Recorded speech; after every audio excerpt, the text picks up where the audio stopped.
Chad, how are you? Hey, how's it going, buddy? All right. Just gonna share our link here so everybody has an easy way to get to it.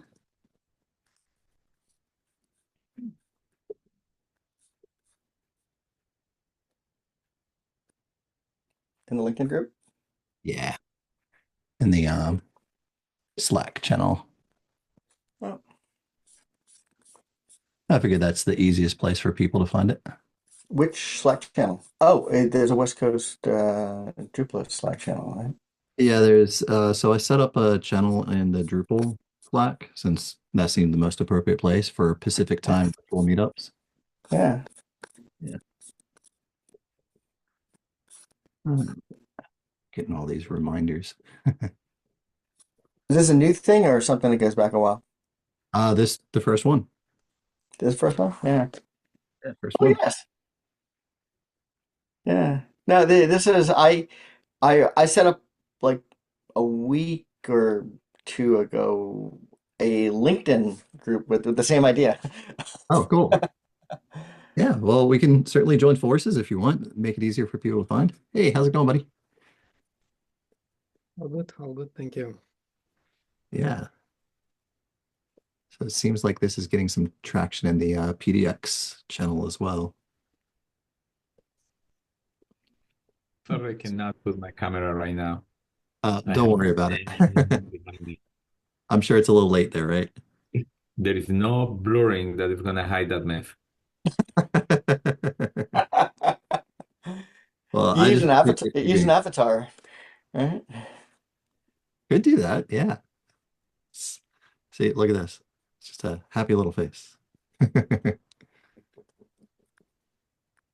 But yeah, I got a nice fire going too, and a cat sitting right in front of it.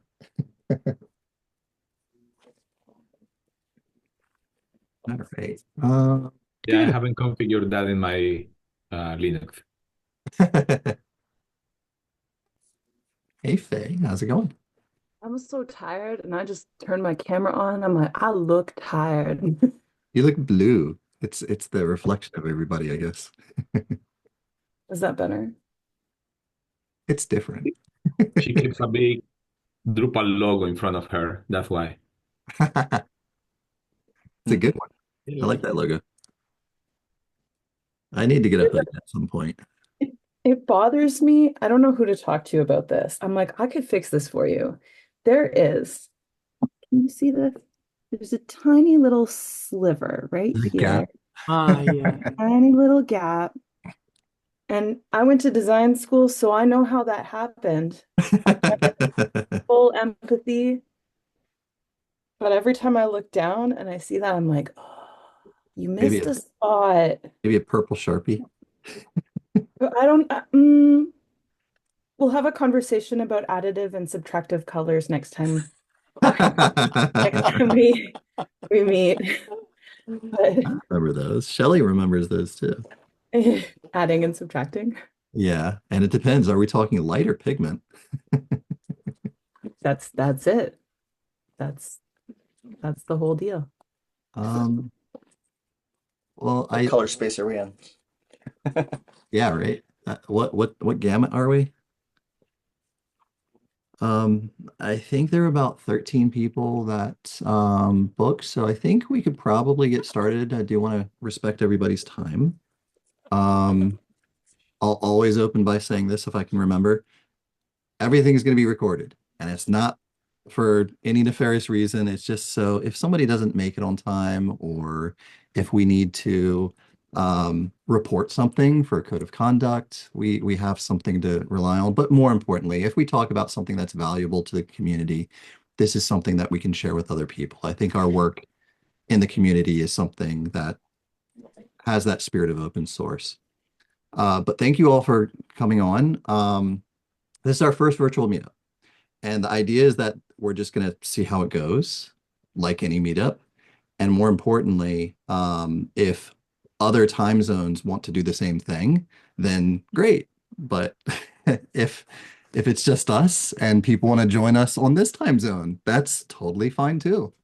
But anyway, thanks for joining. I do have kind of a loose agenda We can figure out where it goes. And if we get kind of tired and bored with it, we can end early. That's totally fine too. So the first thing is just general introductions. This is something that I think any good meetup has, especially when we have new people. So that way we can kind of get to know each other and figure out what it is that we can bring to the table. And I'm a very strong believer in networking, especially in terms of, supporting our community is developing our network and whatnot. So I'll go first, and then I'll just go down my list here and just call people out for introductions. If you don't want to participate, just say skip me or don't say anything at all, and we'll go to the next person after 6 seconds of awkward silence, which is totally fine. So I'm Chad Hester. I've been in the Drupal community for about 16 years now. That makes me feel old, but also young at the same time because I have a lot more life left to live. Um, I started my career as a web developer, but I moved on to a lot of other things as people do as they get further in their career.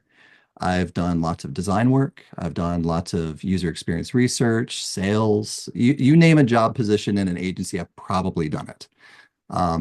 So that's my background. I don't want to soapbox too much because I do want to hear from other people. So, Andre, do you want to go next since you're on Oh, my turn, yeah. I would expect that it can be like in a down of list, yeah, but okay, however. Yeah, I think I have been in Drupal 16 years as chat, yeah. I started Drupal from Drupal 5 when it was Drupal 5, yeah, 6, 7, and at the moment we already 11, but I still didn't try it. I mean, Drupal 11 on a project, yeah, only like some sandbox. Here in Canada, I'm pretty fresh one, about 9 months.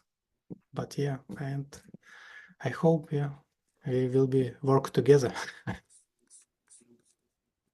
Are you in Vancouver?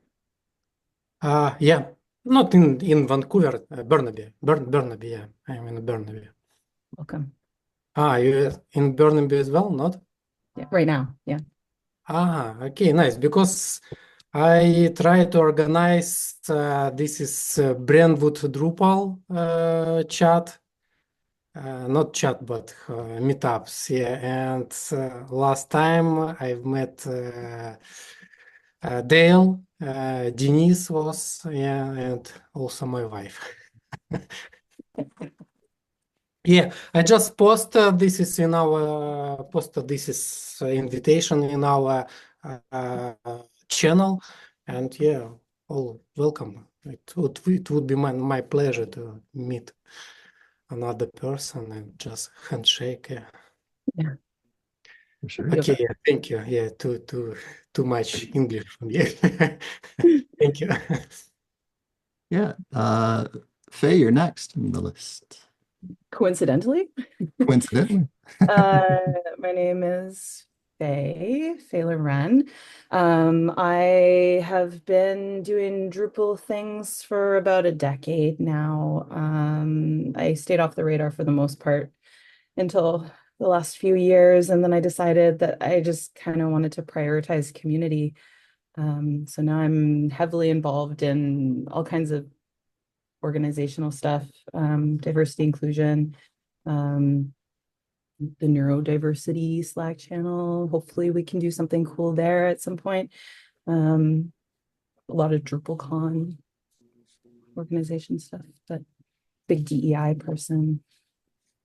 Yeah, that's me. Who's next? Let's see. Luke, you're up. All right. I'm neurodivergent. Woo! But aren't we all? I mean, I don't know if we are. I'm Uh, I'm diagnosed neurodivergent, so I got that on you, although no one can figure out exactly what. Uh, I'm Luke McCormick, sell ear on the various things. I've been Drupaling for 15 years, I guess now, at one level or another. Dived in early, like I have this funny kind of thing because everyone else kind of gradually got into it, whereas I helped put on DrupalCon San Francisco in 2010 and was director of sponsorships. So I like met all the people right away, which is maybe less useful than you might think it is. I'm one of the organizers of Bad Camp. If you got mailings from Bad Camp, they came from me. I was the director of communications for it.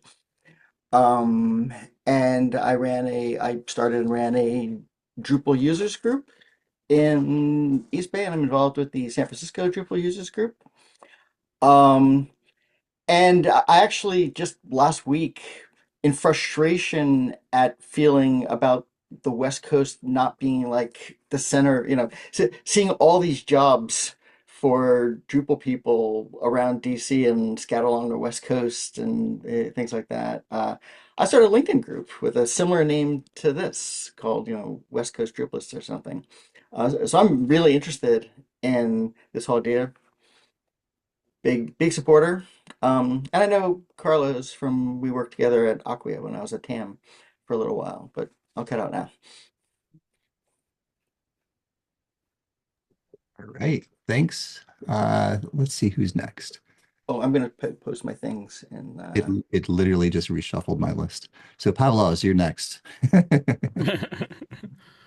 Hi everyone, Pavlos Daniel here. Pavlos Dan on Drupal.org and various other things. I've been doing Drupal for about 14 years, just shy of 15 if memory serves.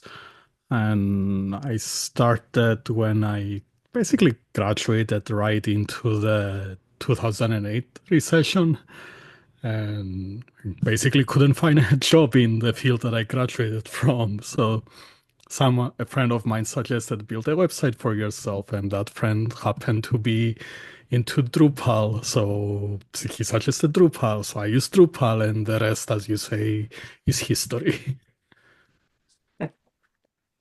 What Been was your doing Drupal since what was your original field, Pavlos? computer networks. Okay, okay, adjacent. Yeah, So it's slightly adjacent, even though when I was at university, I took a couple of courses in web development. I thought I'm never touching this thing ever in my life. And yeah, sure. that didn't pan out exactly as planned. Right on. Well, welcome. Let's see. Going down the list. Carlos, you're up. I have not been speaking with my microphone off. I just can say that. Okay, so my name is Carlos Ospina, Camoa in all things. If you find that, that's me. Background, I think the first time I programmed a computer was 1987. I started as a software developer, moved into networking like you, Pablos, in 1998, moved into security in the beginning of the 2000s, back into system administration, and came to the United States to be a bilingual elementary teacher, just because they gave the visa for that. And when that didn't go as planned at some point, I was looking to do something and I found Drupal. And the reason I loved it is I've been in open source since the beginning. I love open source. I really enjoy open source, the philosophy and everything related. And I like something about Drupal that did not happen in most other open source projects. It's like Drupal likes business. And I agree that I like to share, I like, open source philosophy, but I also like to eat nice and have money for some gadgets. So that was important to me. And it's something that I argue with many, many open source hardcore people over the years. So anyway, I've been working in Akia for the last 10 years as a TAM, and now I am one of the impacted, quote unquote, aka replaced by Costa Ricans, which is, as some of you know, especially you, Faye, as you know, is very ironic because my wife is Costa Rican and you know her. So having Costa Ricans replace me is weird. Anyway, that's me. Awesome. Thanks so much, Carlos. I think we've got Marjorie next. Hey, I'm Marge. I'm from Australia.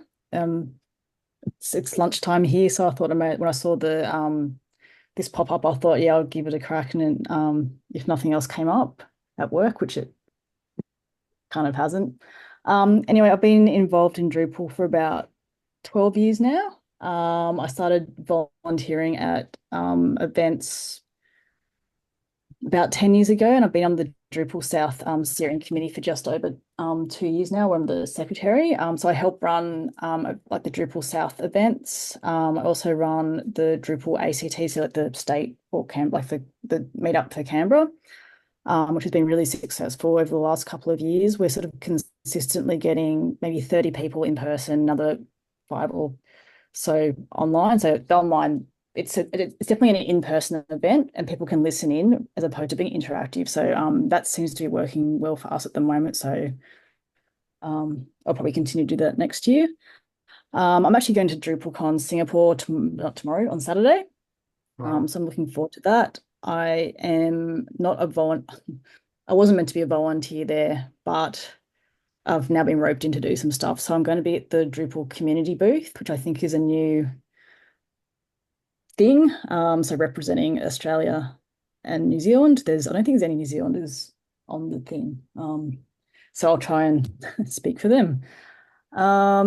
Otherwise, I guess I started working on a help desk. They was towards right at the end of high school, we had front page to learn how to build websites in on our token ring network. So you can imagine how good that was. Anyway, I hated it. It was unfun. I was terrible at it. I was like, nah, never doing this. And then yeah, help desking just burnt me. So I also got ADD, so I've got my Dexys here. I got diagnosed so long ago, it was ADD, not ADHD then, or inattentive ADHD, not sure what it's called now. After a few years of help desking, I got very burnt out, sort of floated around just doing sort of admin jobs, something you touched the computer but wasn't helping people. Then I just took up a temp role publishing content. It wasn't with Drupal, but I did that for a number of years. And then someone said, I was just like started stuffing around with CSS and stuff, and like, you should become a developer. I'm like, oh, okay. Had no idea. I had heard of Drupal. Anyway, changed workplaces, and someone said, oh, we're going to start doing Drupal here. Are you interested? I'm like, I am. I just happened to be standing at the right place at the right time. There was no like meeting about it. It's just me standing next to someone.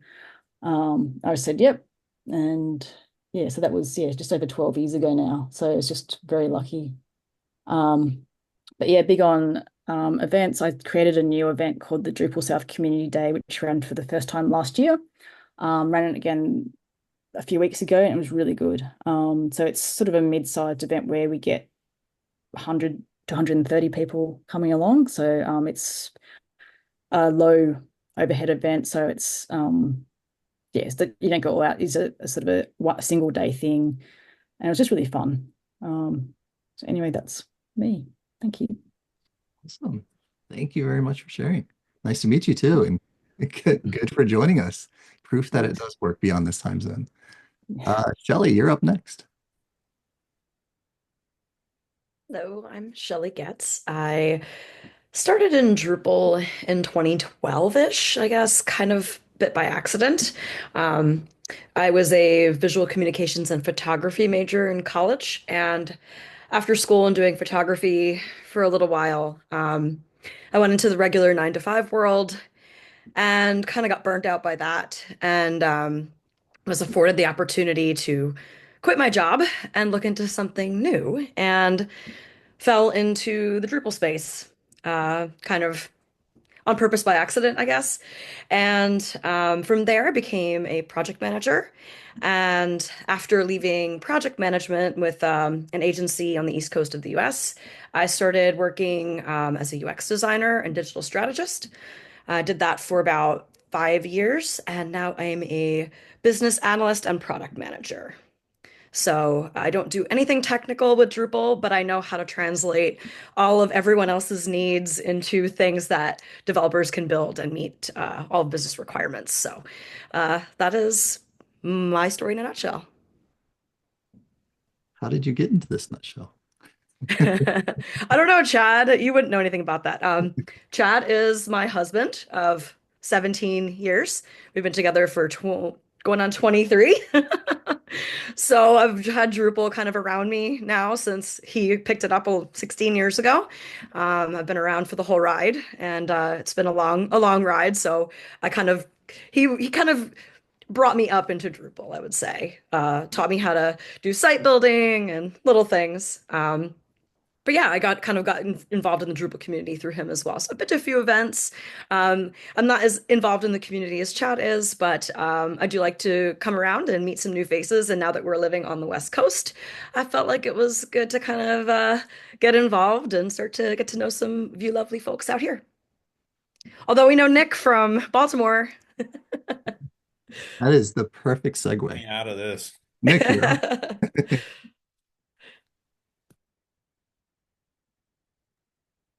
Nick, you want to do intros? He's bowing out. What's the bowing out. assignment? I didn't catch the Sorry. We did a whole first bit. preamble and then you joined. It's okay. So the I preamble, was fighting Zoom. well, those updates are kind of a pain in the butt. However, we're recording all these meetings. It's all welcome for everybody, and we start with What am I just supposed general to? interests. What's the spiel? The spiel is tell everybody who you are if you want to, and then share your contact information in the chat if you want to, or just say nothing and we'll sit here awkwardly in silence for 6 seconds. This is a tempting option. Uh, I let's see. I got into web development in about 1998. And I came across in, why don't we call it Washington, D.C. area. And I came across the word Drupal somewhere online, so I put it on my resume. And then I got hired for it, and so I had to learn it real fast.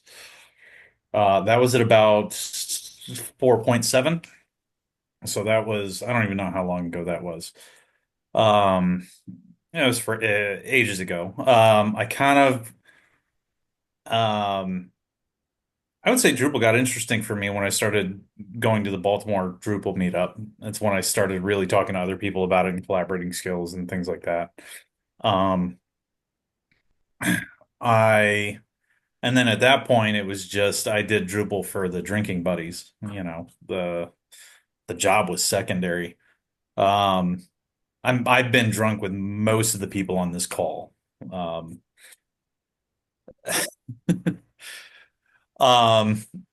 the former WhiteHouse.gov engineer. I did Best Buy mobile, which was Drupal 7 back in the day. And then I just finished up the largest multi-center medical research project in the world using Drupal. So, and then this year I've been on medical sabbatical. So I haven't really done anything. And I'm kind of just coming back to the community and dipping my toe in the water and being a conscious and moving person. So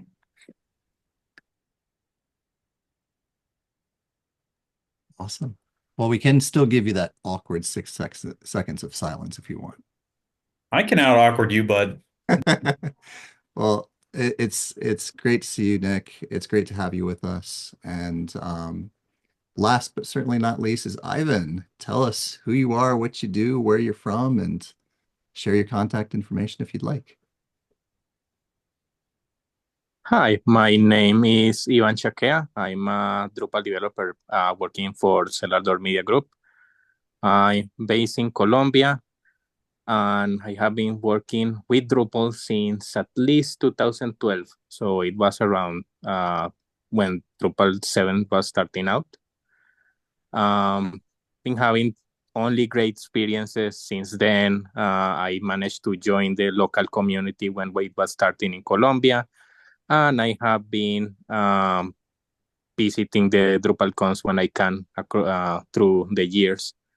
I'm specialized in front-end developer for Drupal at the moment. And yeah, I'm here by the invitation of Carlos because I'm part of the Colombian Drupal Association, so I'm figuring out ways to grow the community around here.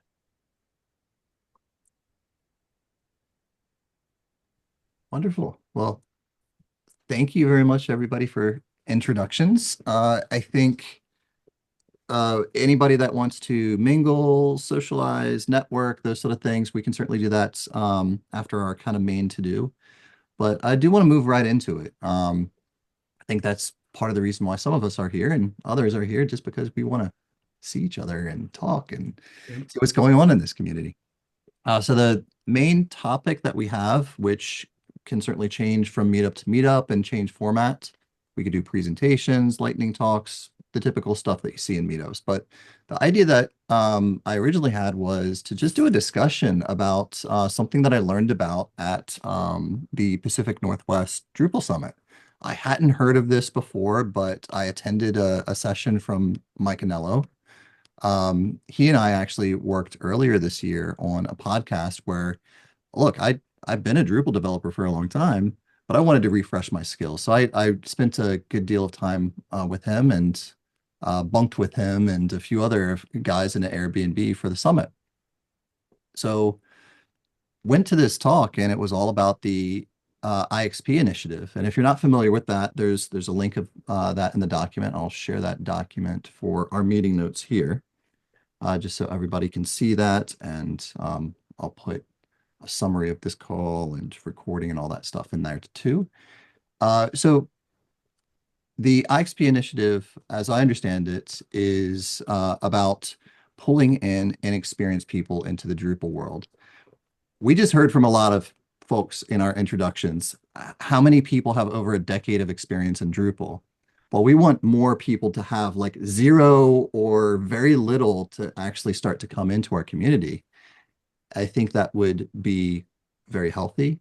But I think that we're really privileged to also have Carlos on the call. He's done a tremendous amount of work in this initiative, and I only just learned a little bit about it. So, Carlos, I wanted to pass it to you and see, could you give us just a brief overview of what it is, where you are with it, with the community, and how meetups like this might be able to help? And then maybe that can help foster some discussion here.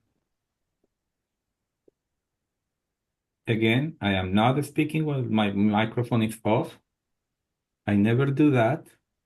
I will deny it. Anyway, so I can give you a little, the whole story of the IXP initiative. I believe IXP Fellowship, as it is in the Drupal.org, is the name comes from Faye. I believe that you proposed that name, right? At the time. Yes. So it all started with my son. My son, I've been having troubles getting him into anything. He's about to be 23. So at some point I told him, if you don't have anything, I have an idea if you are willing to do it. And he said yes. And I told him, look, in the best place I can help you is Drupal. So we got him into Mike Canelo's class in Drupal Easy. He went into the Drupal Career Online class. And we went to Pittsburgh. And I am here thinking, I don't know, his legacy, maybe this is going to be easy. We're going to find a job because, right? Everybody needs Drupal developers. And that was not so. Pittsburgh is the first one where they did a job fair. And we went through the job fair. And as I hear him trying to interview and talk with people, they're looking for junior developers. But junior developers is not what he was. He was something else. He was something before that. And after Drupal Pittsburgh, I started thinking about it a lot, and realized like, you all mentioned I started in 2012, 2016. There are the two main histories here. Most of us got time to do my site to promote myself like Pablo's or a little site in Drupal, and that's how we learn. Or like Nick, we got a job in Drupal, and hey, they're paying me to learn it, so I have to do it very quick, so they keep paying me. But that disappeared from Drupal. You cannot do a 500, $1,000 website anymore. That is not right now Drupal. Especially with Wix and Squarespace and WordPress. I'm sorry, uh, out there. So in realizing that, I started thinking, what if we use the only currency we have, which is credits in Drupal.org. Really, it's the only currency the community has. And we help and we incentivize people, companies to train these developers. So the IXP, I started discussing and I discovered that both Mike Canelo and I never remember his name, the guy from the Bug Academy, and actually, Faye, maybe you remember this, when we were doing the discussion for the board elections, this That's right. guy shared a document over there about, somebody started talking about entry level and he shared a document and it was like the same document I was developing. So Mike and this guy had the same idea at different times. So we got together with many people and we started giving it shape. So end up the shape of the IXP initially was the first premise is there is something before junior, and we ended up calling it IXP for inexperienced. They're not ready to be in a project, not even in a junior capacity. They don't have really much experience, and they cannot be hired as a junior because, well, everybody needs somebody that can jump in a project directly, especially with the situation with Drupal right now. And the second one is companies have stopped, especially in Colombia, and Ivan knows this. They stopped training people, especially in other countries, because you invest 2, 3 months, 4 months training somebody, right? Colombian salaries, example from Colombia, and an American company comes and pays them $30 an hour. $30 an hour is almost a CEO salary in Colombia. So there's no way you're gonna save that investment. So many people stop doing that. So how can we incentivize when the abstract? Yes. How can we incentivize when the money is not going to be there or, the developer is not going to be there? Well, maybe credit is the only, again, it's not the best, but it's the only currency we have.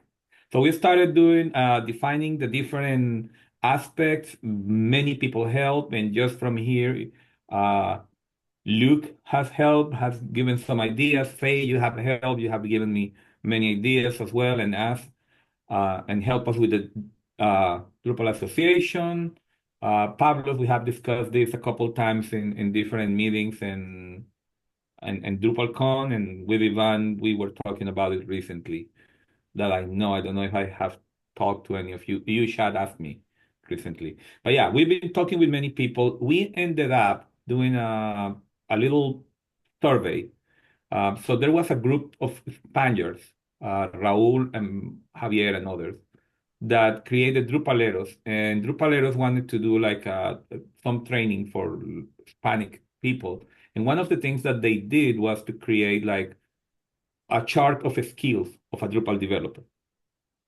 So we used that as a base, and we created a survey that had about 89 responses on, okay, if you're what will be the skills of an IXP, of somebody that's inexperienced? We're not talking junior. We're talking somebody that's an IXP. And based off that, we started doing a proposal for the Drupal Association. The idea is that if companies hire in a paid internship of some sort, an IXP, and this time we are requiring 160 paid hours minimum, they have to give them a mentor. They have to provide projects that can improve that person's the IXP skills. So internal projects or anything like that. And at the end, they have to ensure that the IXP writes a blog about the experience and tell us everything, provide reports during the time, every 2 weeks to volunteers. And finally, ensure that the IXP gets 3 credits from Drupal.org, whether he's helping, or he or she or the person is helping on issues, documentation, community, whatever it is. We're going to require some credit earned by that person so we can ensure we're also training a contributor, right? A maker, not a taker. And if that happens at this point, we have talked with the DA. The DA is on board. We already have a goal, probably for January. That's what they want, a very simple approach initially. And we are going to give 250 credits to a company per IXP train, maximum 4 a year. If you see 250 points of credits or 250 credits right now, if you are on the second page of the list, on the top of credits in companies in Drupal.org, 250 can move you one spot. If you are a little lower, it can move you a couple pages. So it is way more than the biggest. We were asking for 100, so I remember Mike saying that he will not do it if it wasn't a big chunk of credit, and he proposed 100, and Team Lennon came and said like that's kind of a little for this. We're gonna do 250, and I'm surprised Mike didn't stand up and dance, but he's a very calm guy. People have been also asking, and I believe that came from the Pacific Northwest and NetCam, things like being able to publish a case study if you get one IXP through the process, uh, probably discounts for DrupalCon or tickets for DrupalCon. That is a harder ask, so that for that one we haven't got a yes. And all the engagement of or all the meeting or the publishing of I'm gonna hire an IXP has to happen in jobs.drupal.org. And I am building a site for the follow-up for all of us volunteers that can help, make sure nobody's gambling the initiative. Anyway, I think that's all. That's tremendous. That's a really great start.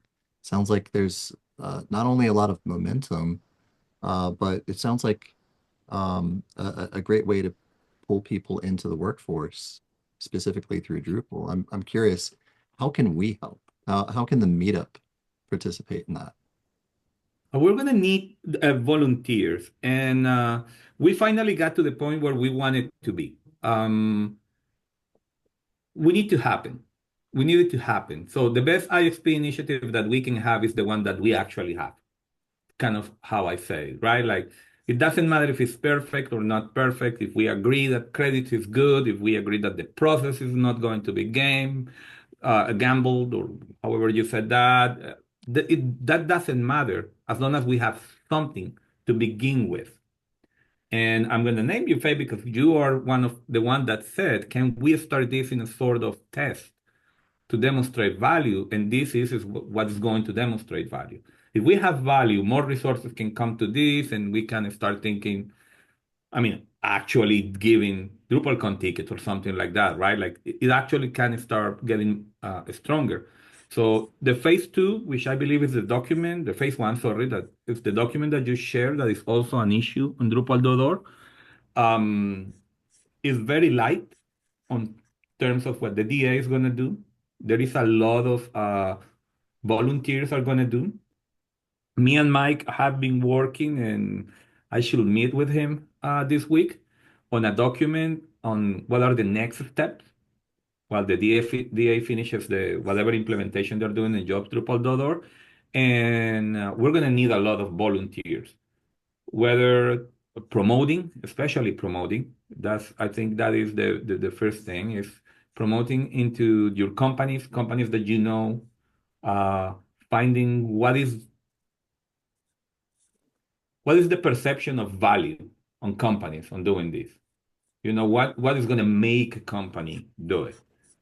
Because we can assume credits can be interesting, but half of the companies don't care about credits. I know that. But there is other values, helping the community, or I don't know, they consider themselves so good that they actually are going to keep the developer. Uh, that would be something. We're going to start creating a campaign of promotion with Nora.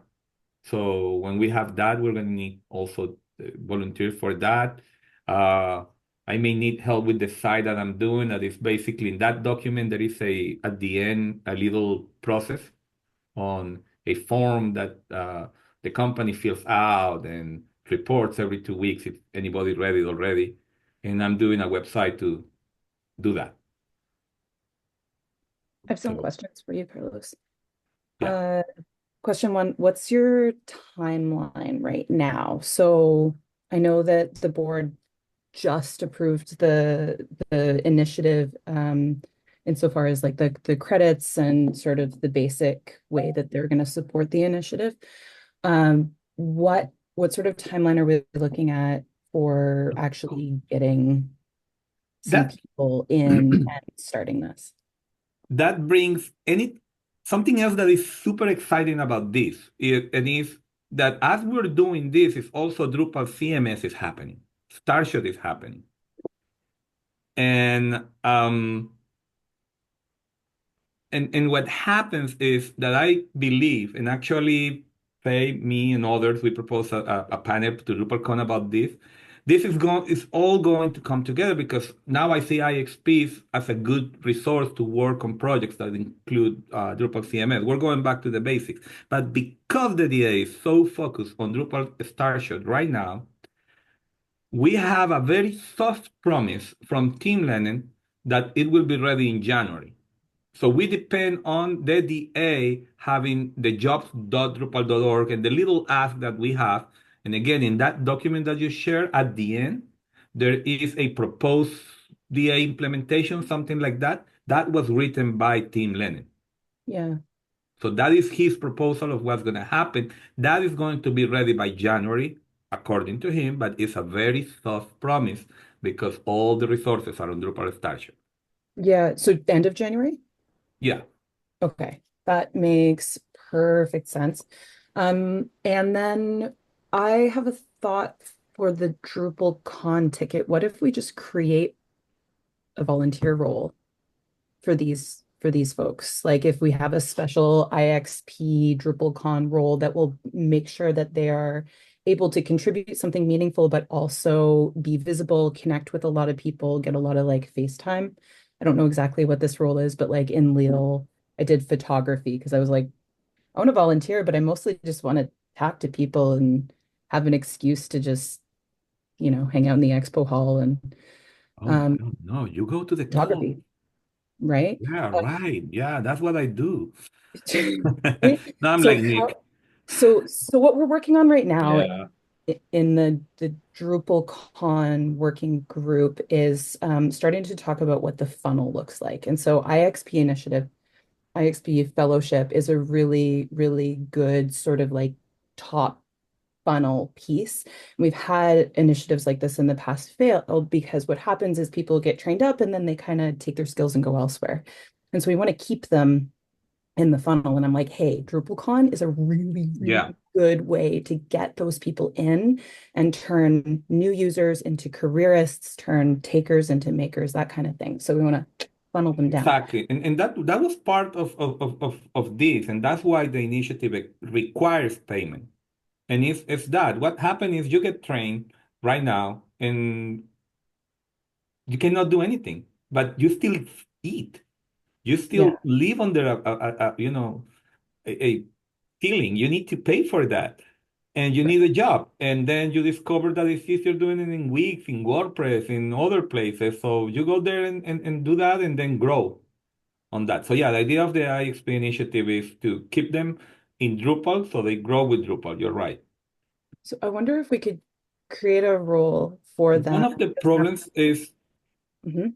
sorry for interrupting you again, is that if the company that is asking for this ticket as a price for getting one IXP over. Sorry, So why is besides that? the credit, some companies they said, I don't know if you were in that was in Pacific. You were in the talk. Mike told me that that was in Pacific, I Yeah, believe, yeah, I was there. Yeah. where somebody said like we don't care about credits. What about a DrupalCon ticket? Yeah, yeah, yeah. So this is what I'm saying, but like yes, and you get credits and Yeah. so if we're putting these volunteers in positions where they can meet people, can we like put a t-shirt on them with the logo of the company? Like how do we further incentivize this and Yeah. draw attention and like really celebrate the fact that these companies are contributing in this way? Because people also want brand recognition.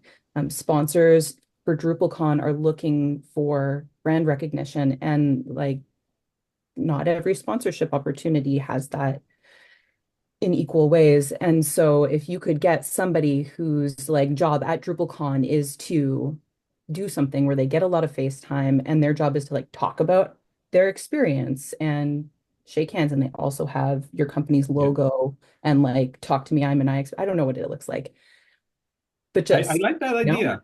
It's something that so yes, I think that is a good idea, and you are in the best position to position that. Because yeah, what Tim Lennon told us is DrupalCon is the revenue of the Drupal Association. So giving free tickets to everybody that is doing it can be very complicated. yeah, I do agree that they could be volunteers on one side, and B, I don't think we're gonna have 1,000 companies doing it off the bat. But again, if we have 1,000 companies doing it off the bat and they're taking a free person, most likely they're gonna bring another two, most of them. If you're already coming as a company, most likely you're gonna pay for others. I don't know. So yeah, we need to find a way for that to happen. I don't know if it's gonna happen on the first phase, and I don't want it to be, we don't want it to be, like something that stop it, if yeah. that makes sense. But yeah, we need to offer those kind of things. Those are the kind of things that the community and these meetups can help. Have ideas, give ideas, and start thinking on phase two. Yeah, so I mean, if the question is just like, how do we get the first batch of people to DrupalCon, we can get their tickets comped. Like that's the easy part. How do we get it worked in as part of like the structure of the initiative and the DA's offerings and like long-term kind of strategy? Yeah, exactly. I'm working Basically, on it it. is exactly what will make a company say, "Hey, I'm gonna do this. I like that price at the end of the process. I want this. I'm gonna do it."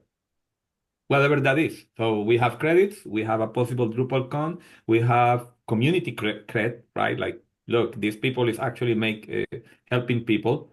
I've had Pablos and I, we've been involved in the Blue Flag Collective, and I want to give him a shout, Thomas, because he's the first one that actually shared a full document, and we're gonna open that document on a process to work with an IXP.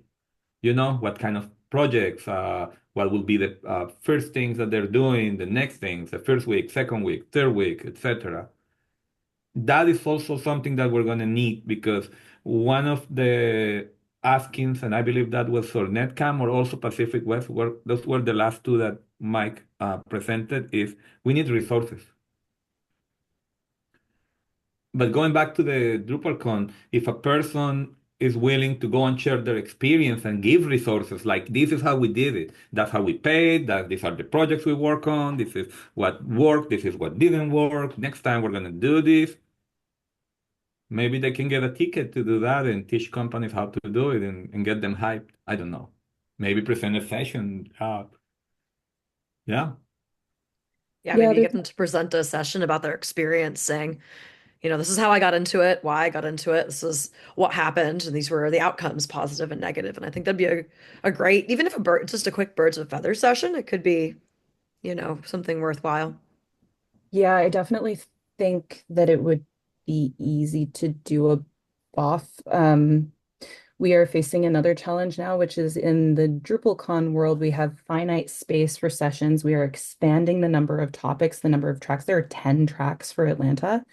I think there used to be like 5 not that long ago. I don't know. Who counts anyways?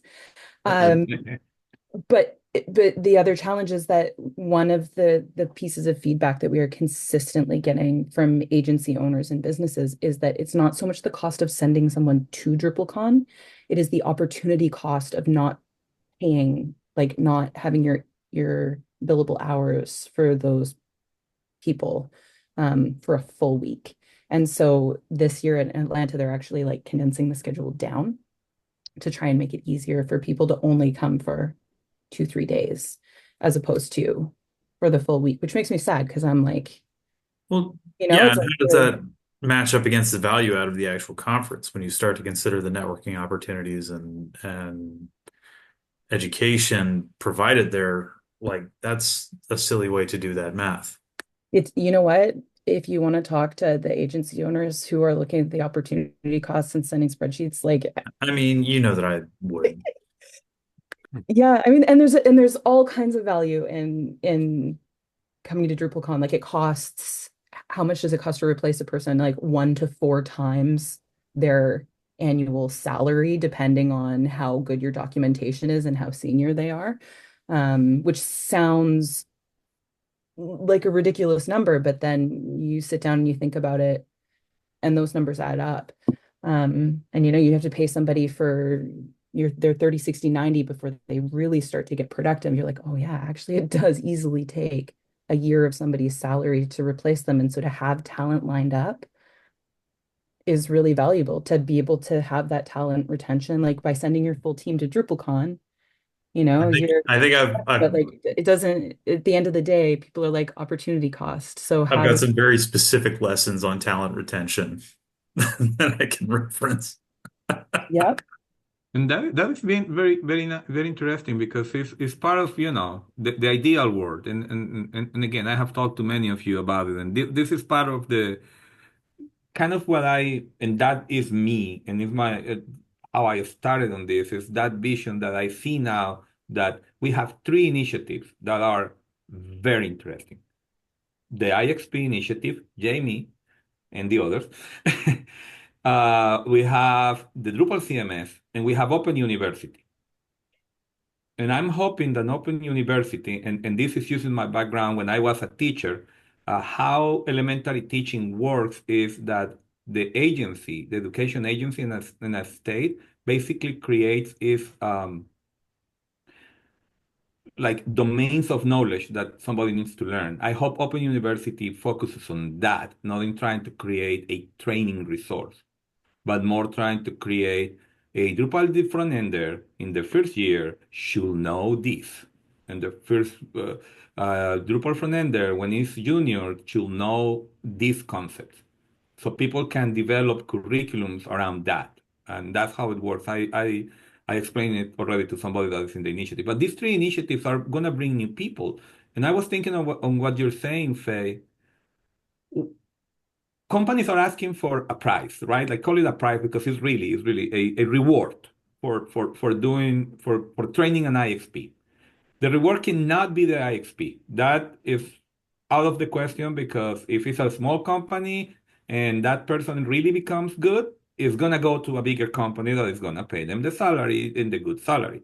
And yes, I've have heard the arguments that if you give good benefits and good this and that, they're gonna stay. The reality is that most of our companies give good benefits and good perks to be there. Most, not all. But the IXP is not the reward. But if we not only think on having the company that took an IXP through the process going for free, but we also have IXPs going like extending the student code that we have right now to whoever is in the IXP, or an even better code for anybody that registered as an IXP to be in DrupalCon. And now, yeah, companies can find that, and now there's going to be value. I think part of the value in the talent retention and talent of DrupalCon started disappearing since 2014 when I've been in DrupalCon, is because as we became a commodity, DrupalCon started not becoming a place to retain talent, but to lose it Mm, yeah, as well, I because agree. there was not many people. But if we can have, as you said, a funnel of people, now we can have enough Yeah. talent for that. Yeah, I think there's a really interesting sort of I'm going to use this word, I'm so sorry, synergy that Yep. that comes out of bringing your, people from IXP to DrupalCon and really making them sort of like ambassadors for community growth and to really like feed that as opposed to bringing them to DrupalCon and then being afraid that you're going to lose them to a company that's going to pay them a little more. Like we just, yeah, I think there's something there that we can figure out. I'm judging you for saying synergy. I've been playing a lot of Momentum, Slay the Spire. Slay the momentum, Spire is all about momentum. synergy. No excuses. It's not an excuse, it's a reason. Very different. Very Um, different. Anyways, I said what I communicated, what I needed to communicate, I hope. So Yeah. apologies for the words that I We used. use that word in Spanish. Don't worry, Faye. It is a good word in Spanish. Is it a nonsense business word in Spanish? Yeah. Yeah. I just want to make the logo pop. Can we just get some synergy in the room? Like, yeah, momentum. it has to be Let's get on corporate. the same page with this. Yeah, let's just innovate. We're gonna just, yeah. Hey, buzzwords are buzzwords for a reason. See, but we have a whole generation that we need to teach these buzzwords to. We have Um, Drupalisms. yeah. Well, look, I think you're onto something. And I think the big reason I wanted to bring it up here in a meetup fashion is because I think meetups, at least from my personal experience, and you each are, have your own experiences. They've been a great place to really foster local ideas and really get in touch with, well, what are other people doing? Not all of us worked at the same place, so it was a great place to kind of collaborate and meet in person. But here we are virtual. Thanks, pandemic, for giving us kind of a kick in the pants to try these things out. Um, but I think by bringing it up in this first meetup, uh, I can't stress it enough. I really believe in what it is that you're talking about.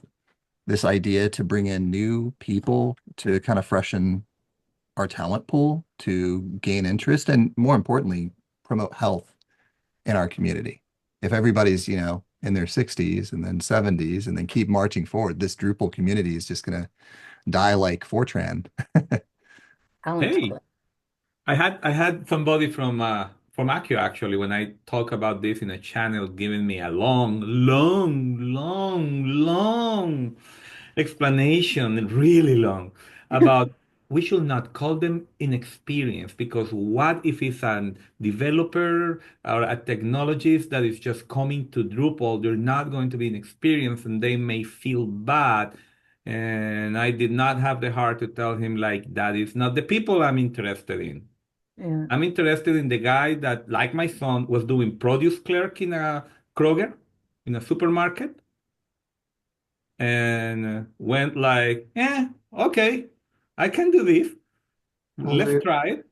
Well, there's And to that point, Carlos. I think that's another really really important point. There are a lot of people that have gone to college for degrees and come out of college and have no idea what to do, and then they just get into gig culture like Uber and things like that. It's like I don't think that's what they wanted to do. Or people like myself who struggled to get through college and wanted to still break into a technical field, a vocation, if you will. And I got into web development.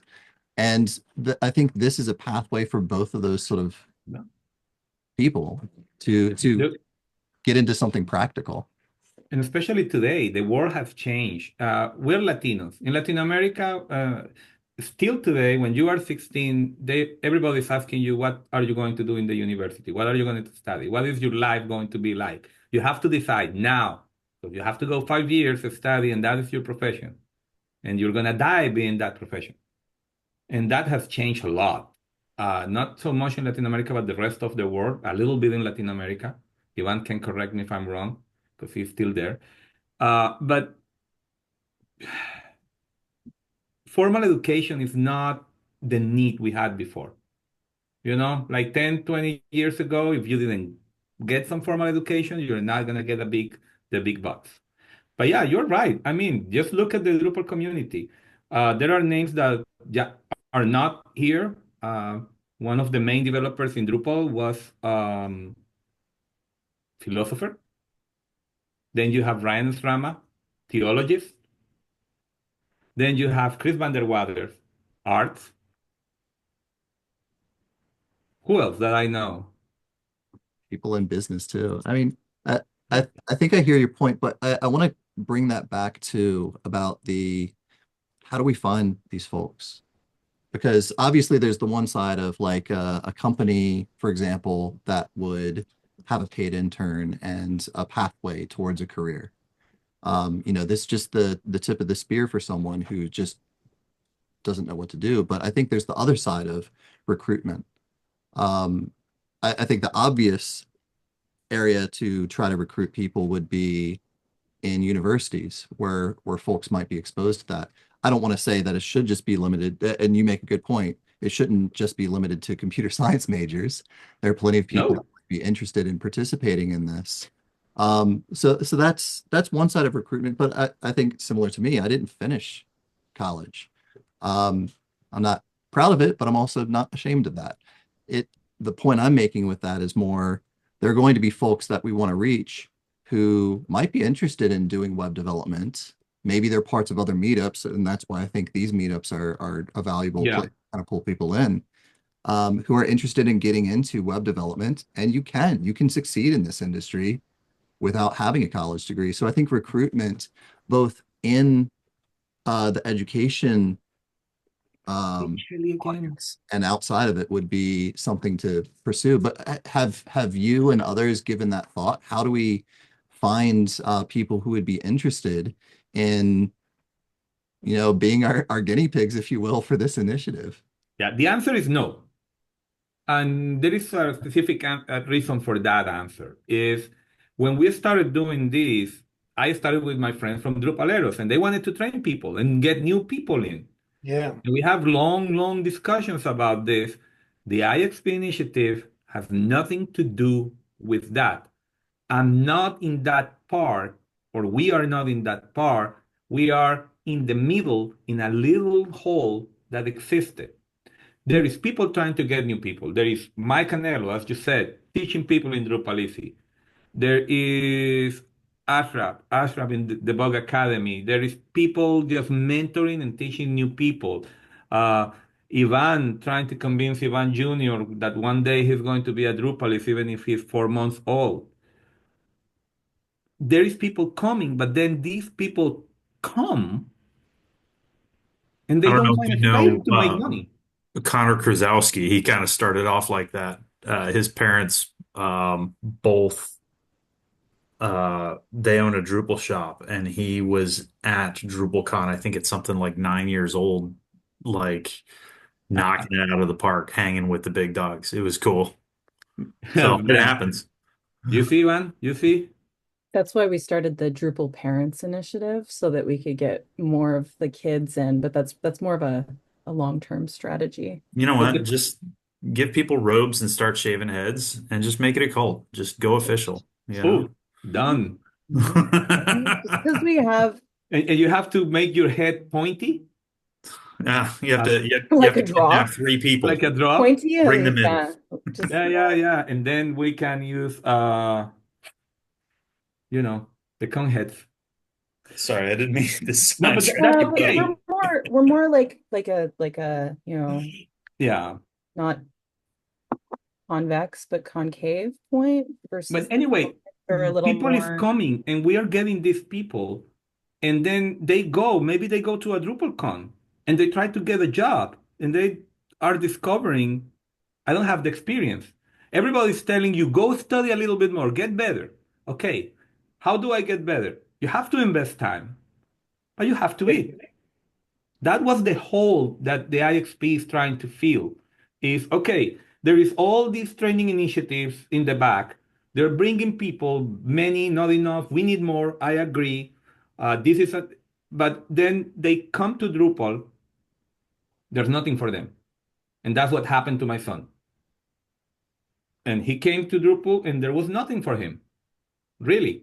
So there is the promise if you keep doing Drupal for a year or 2 years, you're going to get a big salary. What are you going to eat for the next 2 years if you cannot make some money, right? Like, who's going to pay for that time? So that's kind of the gap that we're trying to fill with So the IXP is you're bringing people, they get trained at some point, get to some skills that we determine with the survey at least, and now we have a path for you to actually get some money. And one of the things that we're saying in the IXP is it can be a low salary, and in my head is if somebody's making $15 an hour and you pay them $15 an hour to do Drupal, they will be happy because they know with that skill they can find something better.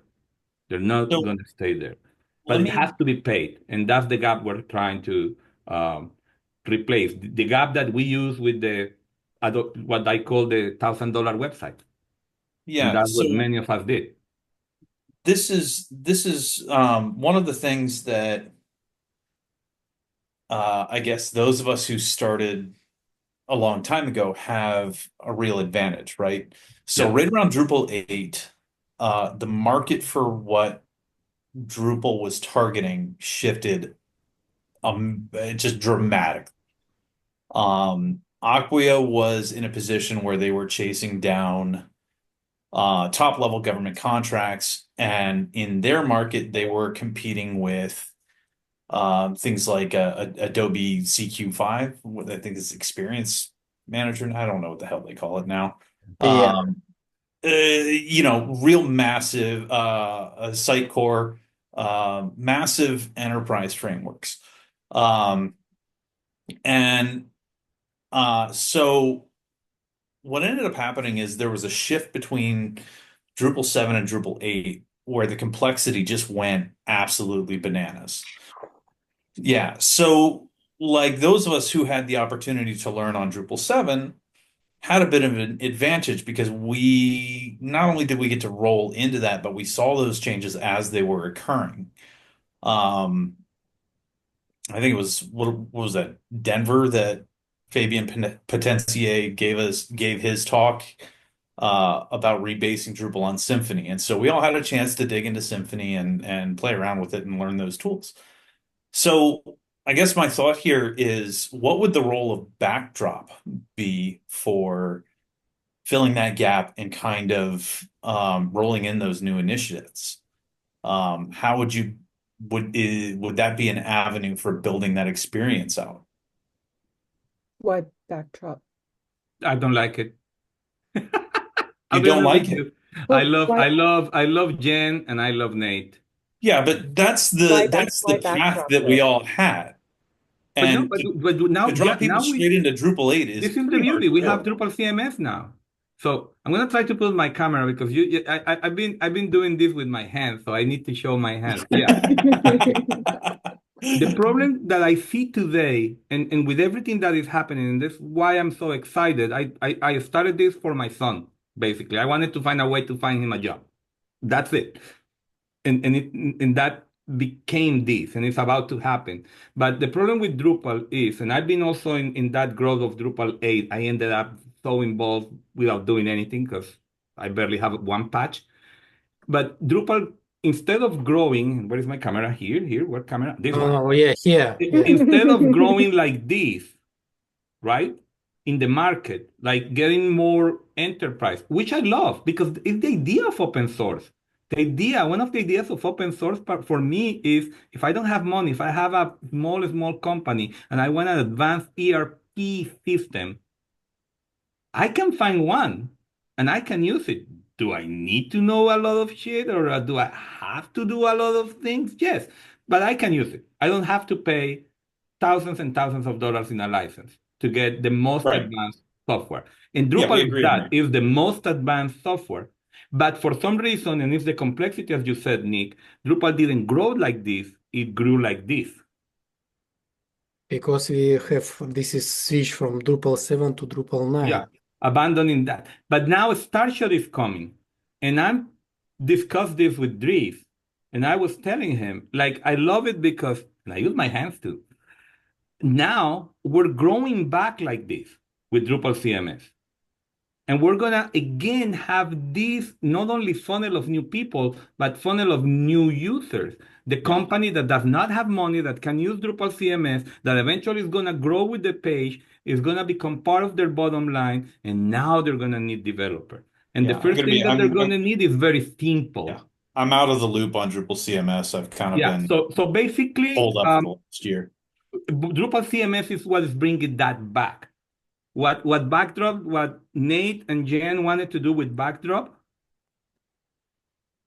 is what Drupal CMS is doing now on steroids. Right. Because So I've got 40 years of experience with software changing, and I just want to counsel you against building your future on unreleased products. I have seen just a dozen different times when promises were made and didn't pan out. It's pretty well, hard. it's not the promises. It's not about the product, Luke. It's going to be easy again. I actually call Drupal CMS Drupal Weeks. We're actually creating Drupal Weeks. And so we are replacing that competition that at the same time is becoming Drupal.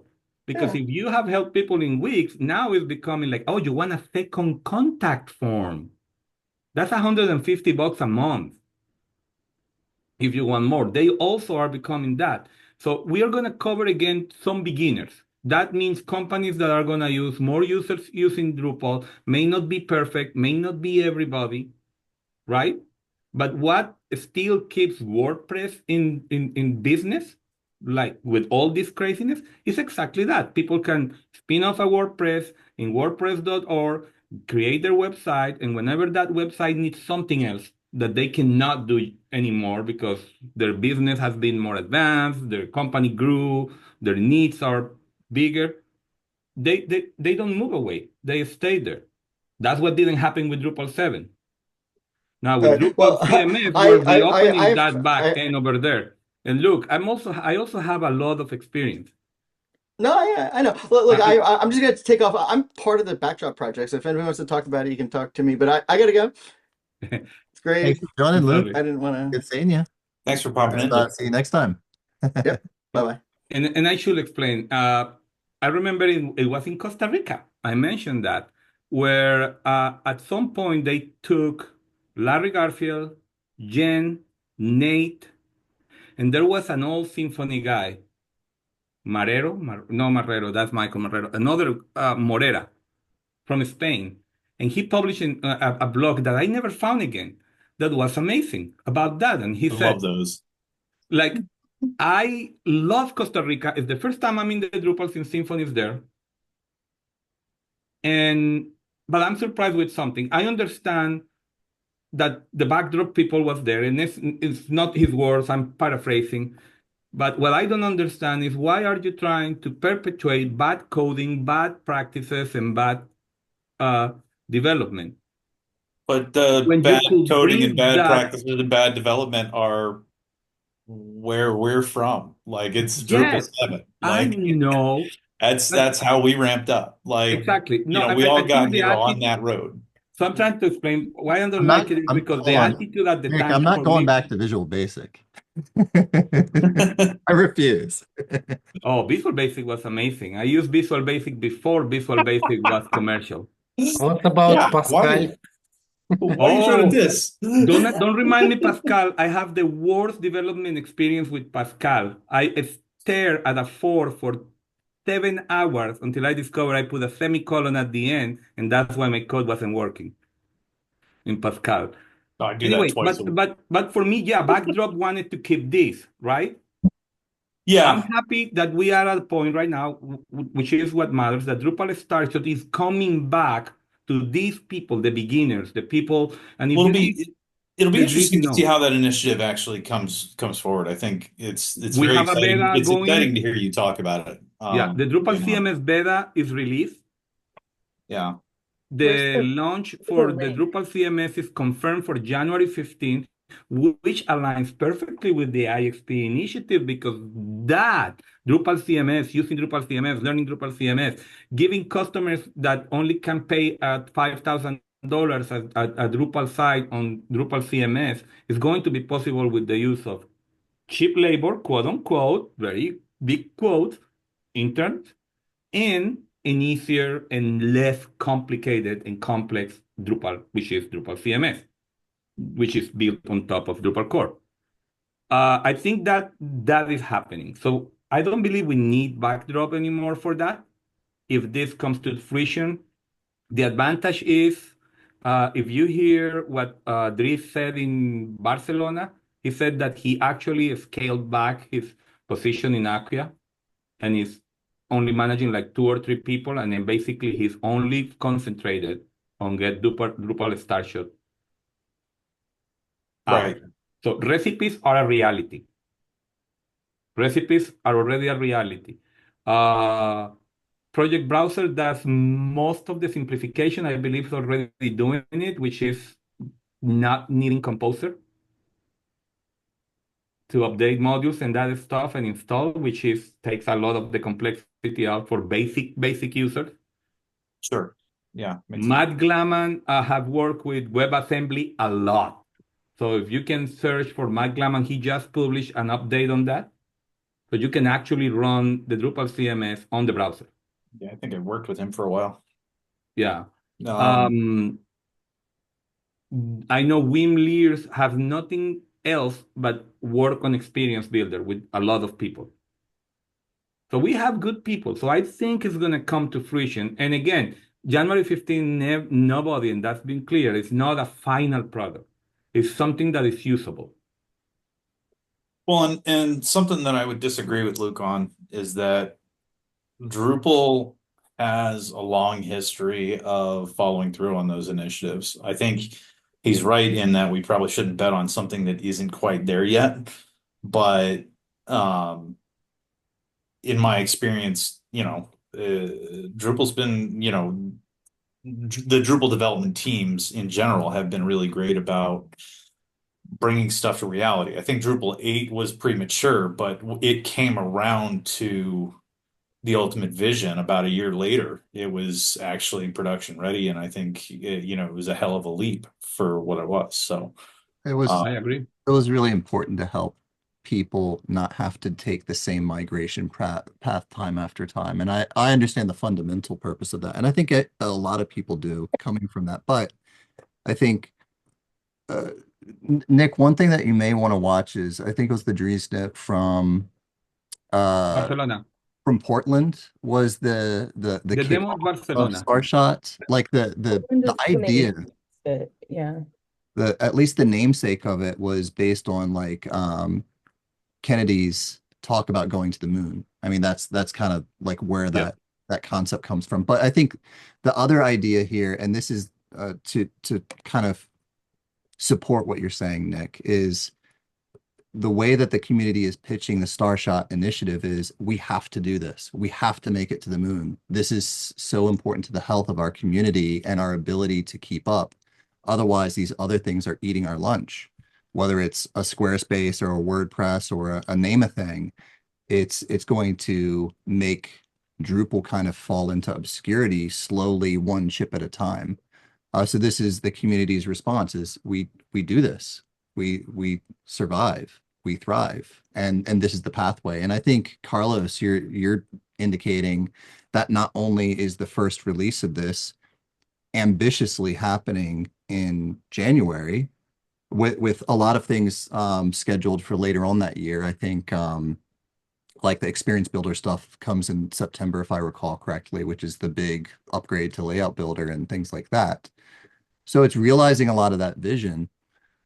But more importantly, I think it's a clear indication similar to like 2 releases of Drupal a year sort of thing. It's a commitment to this is evidence of something actually happening, something tangible, something that you can pick up, use, and actually improve things.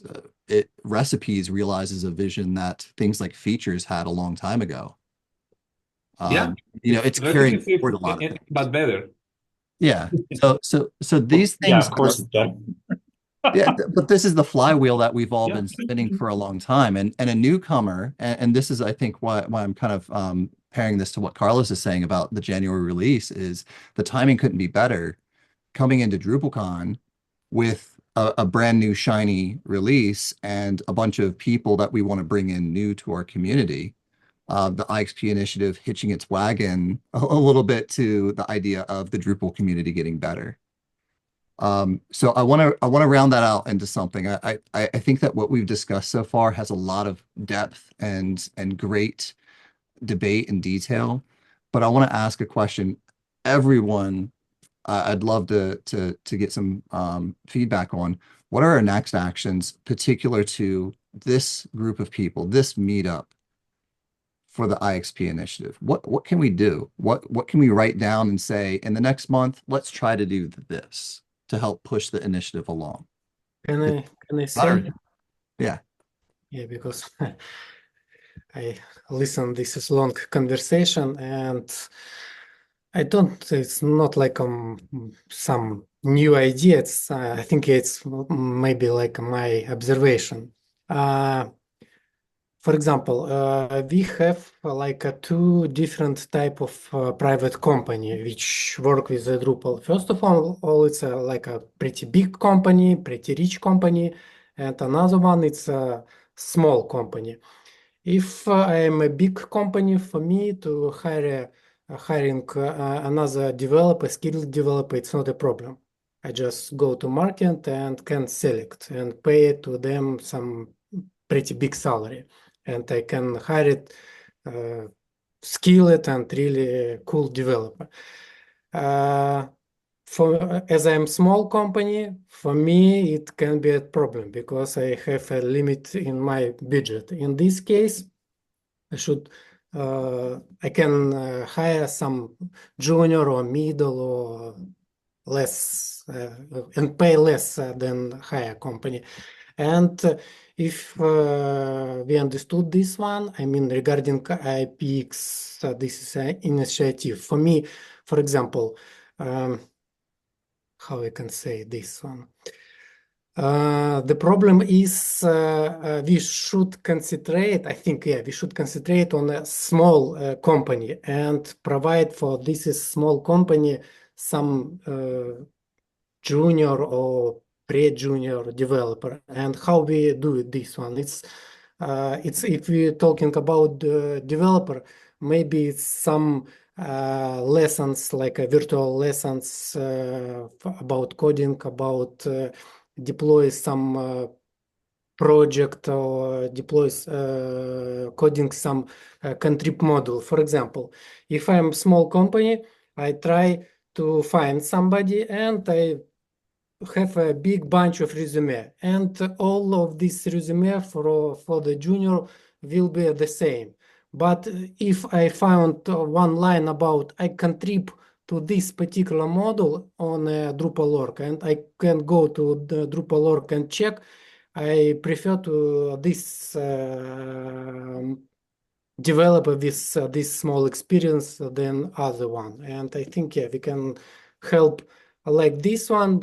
I mean, start some kind of teaching people lesson or some virtual, how can say, virtual training for junior developer. Yeah.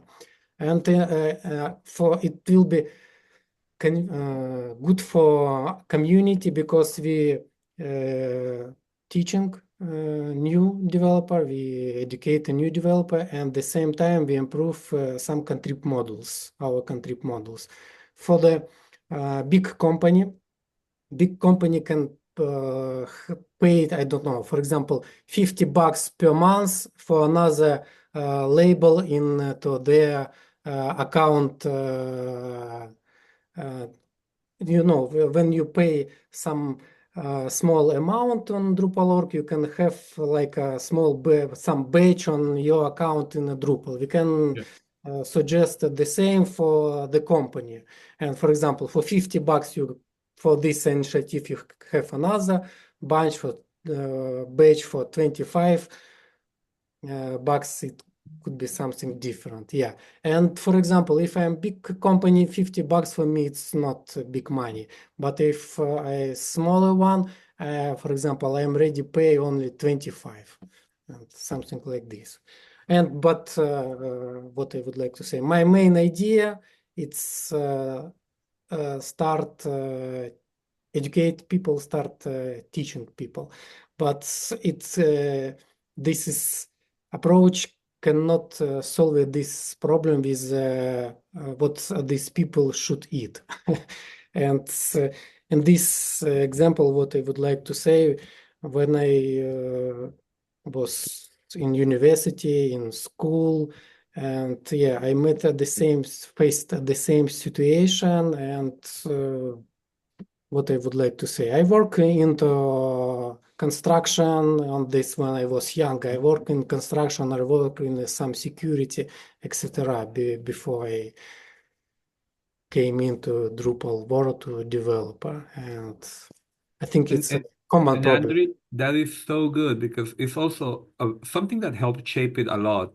Look, what we want to accomplish was also, and again, I'm going with Faye, your diversity buff that we had in Lille, remember? Mhm. When we I'll never forget. discovered it was so open what outside the country, outside the US, you guys don't know. We live in a country that believe they have a left party and you don't. If I remember something impactful, and it's a little unrelated but related for me. When you ask what was weird, and the people from Turkey told us, well, the keynote this morning, like what happened? It's like, well, it was a captain, a lady captain of the army, talking about leadership, and it was everybody was impactful. That was so impactful on Yeah. this, and this guy came and told us, well. She is telling us how she came in a plane. I don't believe that was the exact word, but basically how she attacked our friends. And that was a little hard for us. Triggering. Yeah, yeah. And it's these Interesting. small companies, and that took my mind. My mind goes in weird trips on. It's the same with the ISP. I'm thinking also of the small companies, the Colombian companies, that they cannot pay more than $15 an hour to a developer. It's very hard for many of them, small ones, to do that. And this is for them. And that link that Faith put over there about how to become a certified partner, that's what I love about the 250 credits. 4 IXPs put you with enough credits for being a partner, which is Wow. very hard to accomplish. Which is Bronze. it's 1,000 the basic level. Yeah, yeah. Bronze is only 150. Silver is 500. Gold is 1,000. So the lowest tier is actually 150. Yeah, they lower. When I saw it recently, show me 1,000. Okay, so I'm wrong, but anyway, it puts you up there. Just getting one person over there, and Yeah. on top of that, as you said, you get somebody that you can help, you can train, can stay with you, and the more we do this, the more organically, I believe, training and education is gonna become stronger because now people wants to learn Drupal. Now, when they come, like, if I learn Drupal, what happens to me? You can go through the IXP initiative. You're gonna get a job. Don't worry. Somebody's gonna hire you. It's not gonna be a lot of money, but they're gonna train you, and then you see what you can do. And anyway, because of that, because I'm also from Colombia, we are thinking on those companies, Andrew. So it's very powerful what you're saying because we also have that. We have the I believe one of the asks was a batch about being an IXP, but we didn't push too much about that. But somebody that goes to get somebody to the IXP, we want them to have also a badge, a free badge, so they don't have to pay because they already paid for it, and help small companies also be visible.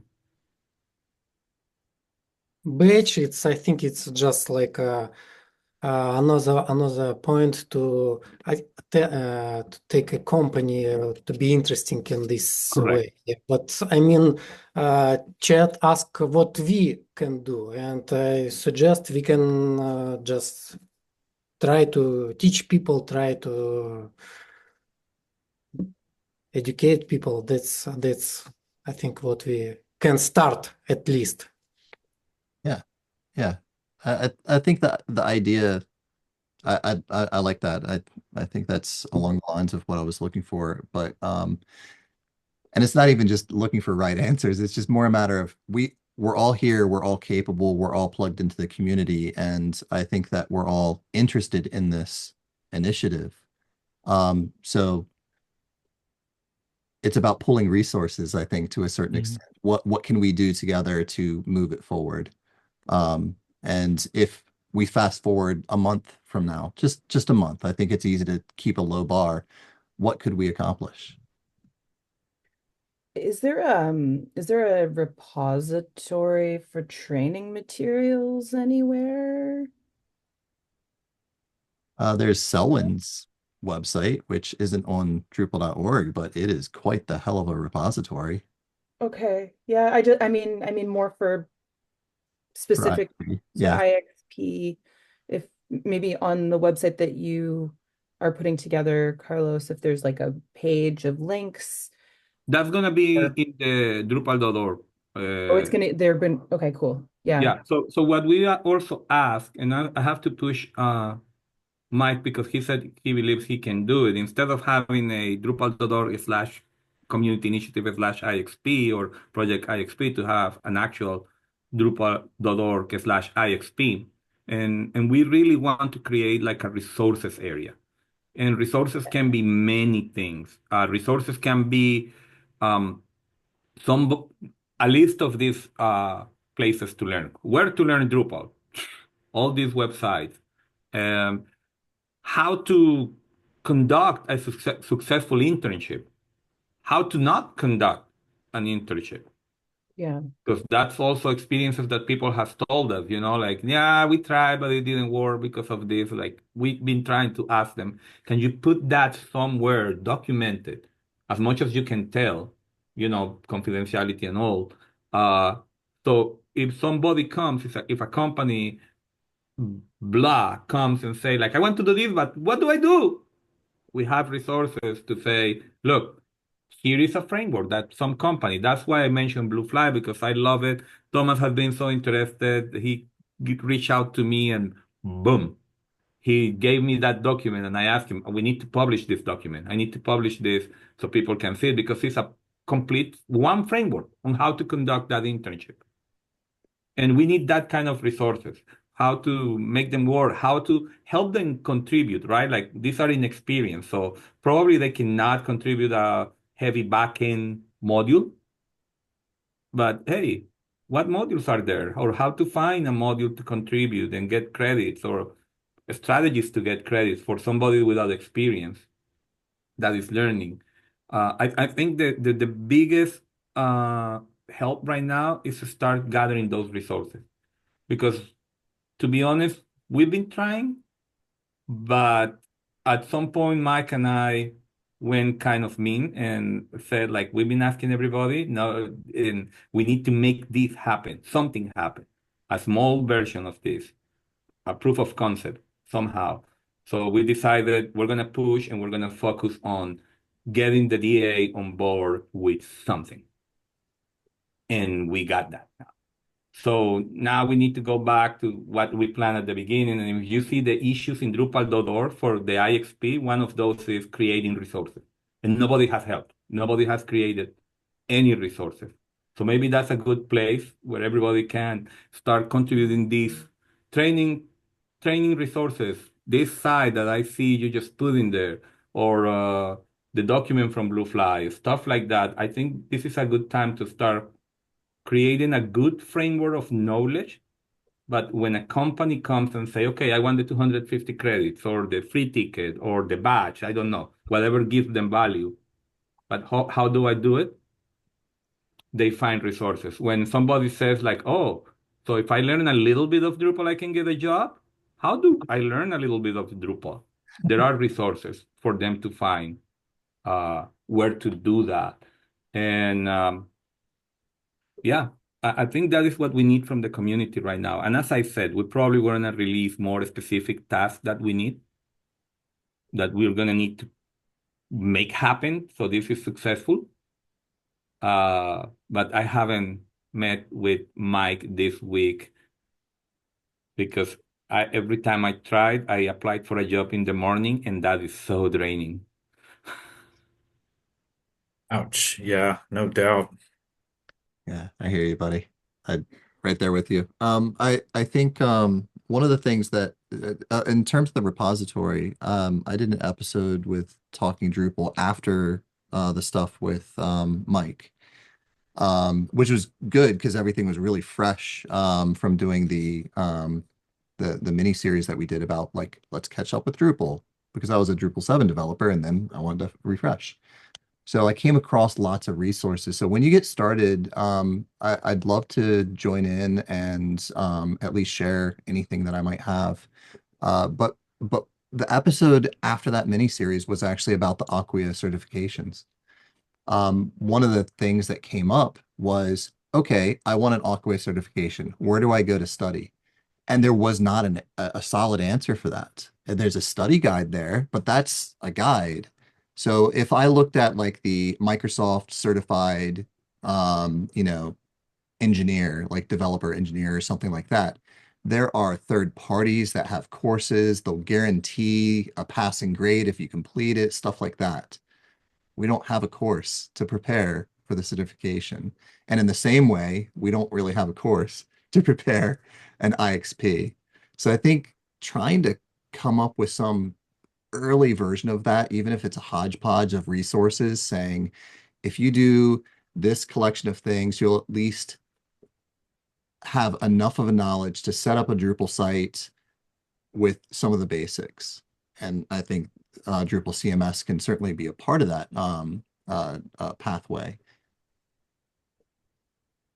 I don't know where I'm going with that other than to say I'd love to help. I'm muted. I'm not speaking with my microphone off.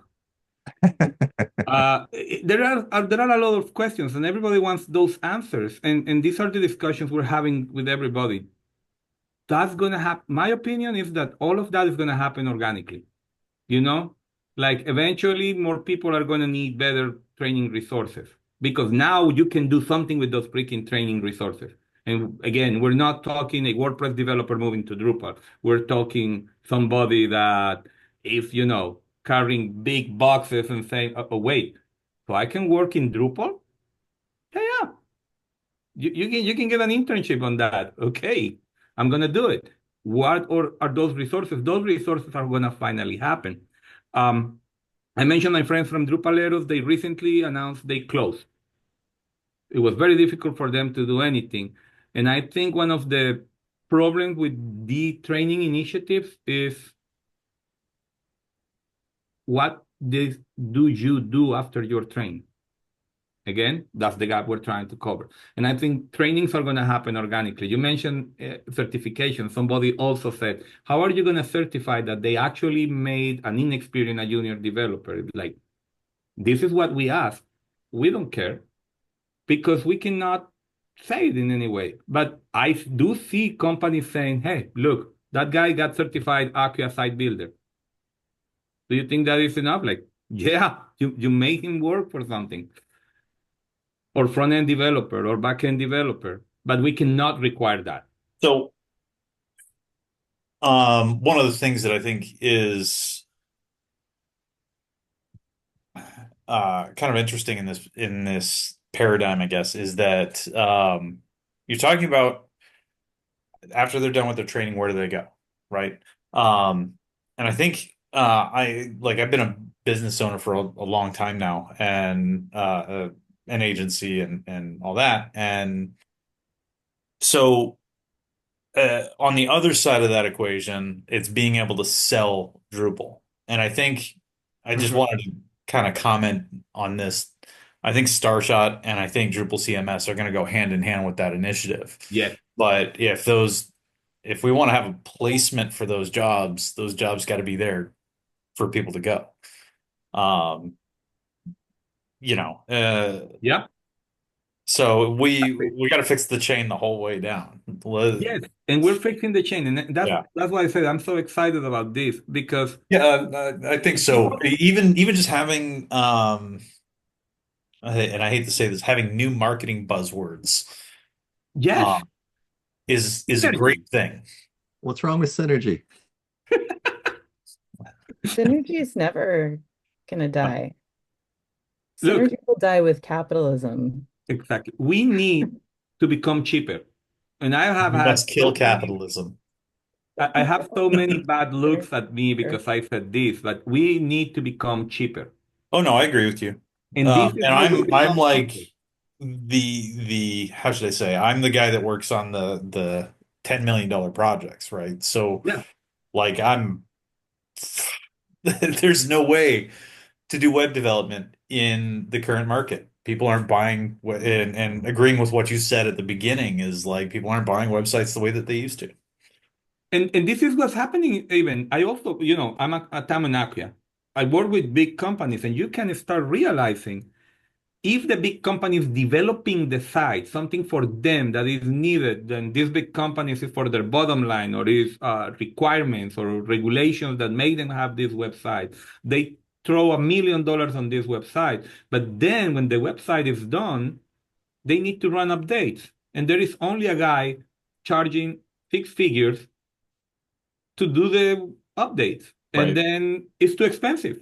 I have the CTO of Corel, and that he complained to me while they were my customers until they declared bankruptcy. Why, Carlos? Why do I have to pay every 2 weeks like $160 an hour to get updates? Why is Drupal updating so much? It's like that is normal. The problem is not Drupal updating, and I told them that it's good. It's very good that it's not insecure.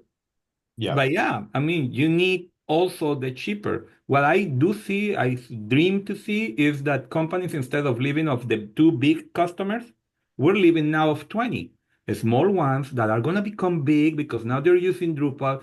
And when they use Drupal, we cannot deny they have a fantastic tool to grow whatever idea they have and have their website grow with them. And eventually, as I said to Dries, he asked me, "What do you think?" And like, I love it. Now we're gonna give them Drupal CMS. They're gonna go tell the AI, build me a website, and then they're gonna need some development, and that's when we can go like, "Hello, let's talk." Well, I, I do want to hang on one point, but I think we're getting close to time. Yeah. So I think some wrap ups will be good. But I do love a good segue. Nick, you were saying something about we have to grow the whole thing all the way up. We have to make the jobs. And I think a lot of us are really sensitive to the market right now. Um, it's not a problem that we're going to solve tonight. It's certainly not a problem that we're going to solve together even over the next few months. But I do want to leave you all with the idea of potentially topics for upcoming meetups. I already put a couple in the Drupal Slack channel for this. If you're not in that Slack channel, definitely take a look. It's in the document for the meetup. Um, but one idea was talking a little bit about planning for DrupalCon. Maybe that's an idea. Maybe that's something that we could save more for February as it gets closer. I don't know, just putting it out there. Um, Another was, oh shoot, now I'm forgetting what the other one was, but I'm going to pull up my notes because I can cheat. Um, an idea of not just DrupalCon. Oh, yes, Drupal CMS. I think we were just kind of talking about the relationship of how that might play into this, and I think that might be a good segue. But Nick, you brought up potentially that third one of what I'd like to refer to as chasing the demand. It's one thing to like the job that we have or the job that we enjoy. I've had a lot of roles. I'm sure several of you have as well. But if there's no demand for that, it's hard to stay employed or find employment. So I think one of the things that we could potentially talk about is how do you actually find demand? How do we help each other? That sort of thing. And I think Carlos, you mentioned Nora, so did you, Faye. She's been pretty helpful. I've talked to her. I met her at the summit. She's a really nice person. And Blue Fly is also trying to do a lot with a lot of people who are being laid off from Acquia in a way that's a bit more equitable, a bit more community focused than a typical agency. So without getting into the depth of all of those things, I want to leave you with this is just think about what it is that you might want to talk about in January. I moved it. I tried to schedule these for the first Wednesday of every month. Unfortunately, next month, that is New Year's Day. So not going to do that. So I bumped it up to the 8th. And we can certainly do that. But look, this is your space. I don't own this. I'm just simply trying to help facilitate by providing a platform with Zoom, and anybody else can take over if you want to as well. But I would love to see you next month. Any initial thoughts for what you might want to do next month? What talk about that sort of thing? I think if Drupal CMS is out or it has a beta, it would be good to look into it and see what it offers. Okay. On the topic Actually, of CMS, could we do a virtual launch party? Because I Or mean, it's that, a week yes. after the next PNW call, but I don't know. That's a thing. Yeah. You mean on the 15th? Or does ImageX or someone want to host a launch party? Should I nudge Travis and see? Yeah, nudge Travis. I think Celeste is in Thailand. Not Celeste. Rosie's in Thailand until the middle of the month. Let Rosie leave. We need her. Yeah, she's in Thailand until the middle of the month. So, but yeah, I would ping Travis and I'll reach out to Celeste and also I'll ping Rosie too, just to when she gets back and just mention something. Okay. We keep talking to Travis about because just for context here, ImageX is a vendor for the company I work for. And we And keep I work at talking about ImageX in case I didn't mention that. yeah. And we keep talking about like, oh, we should have a co-working day where the Renaissance people and the ImageX people can, and the lines it just never happens. And I wonder if this is maybe a good, speaking of segues, I wonder if this is another segue where it can be like, well, maybe Yeah. just take it a step further. We'll plant a couple seeds over on the other side and see what we can come up with. Yeah, that'd be cool. So then we could maybe do like a hybrid launch if people are in town. They can We show could go up. into town, Chad. Yeah. Yeah. We gotta have a place to stay. Yeah, we were talking about getting into the city, but after the holidays. Yeah, we try to plan. We gotta, you gotta hook it up with a Costco run and a bunch of other things. Make it worth it. Well, We're on the Sunshine Coast, so we live in an area where there's not a lot of big box stores. We have a Canadian Tire, we have a London Drug, and We have a that's Best about Buy it. Mobile. Yeah, and we have grocery and you have stores. a really good EDM scene somehow. Like all of the like Base Coast nerds from down here go up the coast and settle down in like Gibson's We've and run into a bunch of them. It's really funny. yeah. Yeah, there are quite a There's a lot few. of artists up here, so I feel like it kind of, Because it's close to Vancouver. It's not going to go on fire, and it's also affordable. Like it's a perfect trifecta of reasonable living conditions. So It's working so far. So yeah, I think wrapping up though, I saw Ryan, you jumped on late, casually late. Oh, Chad, calling out the late people. in. I'm I'm washing dishes. So I finally got to where people were sitting down and they didn't need me like putting food in their face. I still have dishes to wash, so yeah. But Ryan, any thoughts about what you might want to see in a meetup on the 8th?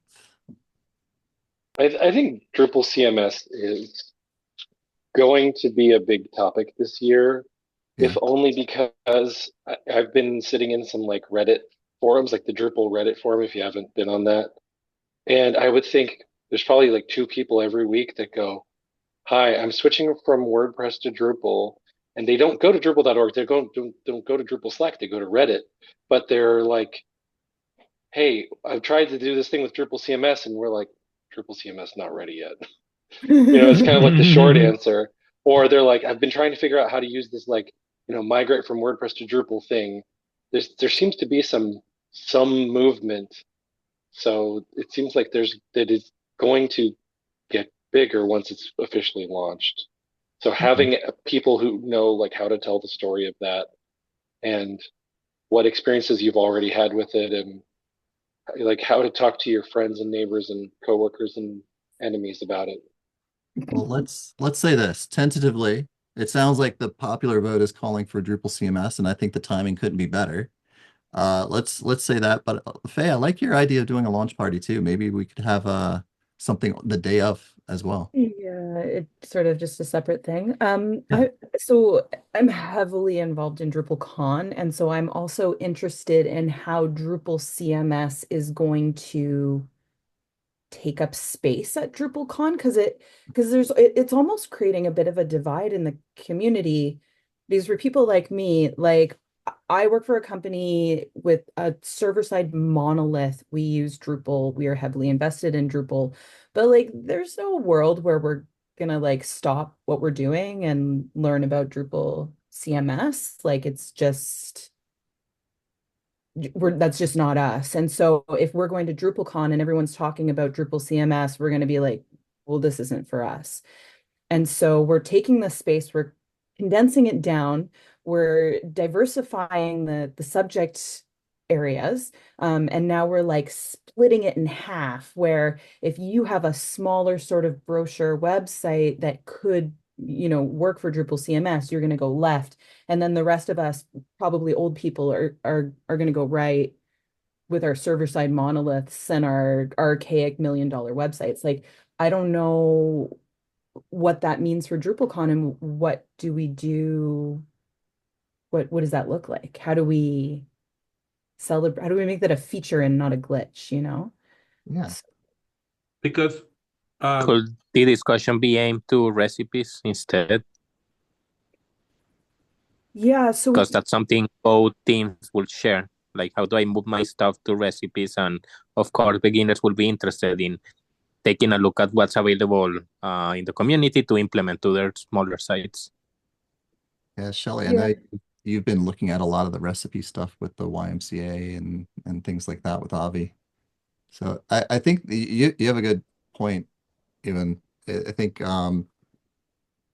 that common thread of recipes, that recipes being such a cast back to things like features and install profiles and distributions that didn't ever fully realize this idea and that tying right into Drupal CMS. Maybe that's the hook for the DrupalCon folks. Right. Yeah, the story for experienced Drupal people is if you want to try out Drupal CMS, there should be a way eventually that you could just go get the recipes from Drupal CMS and install them in an existing site.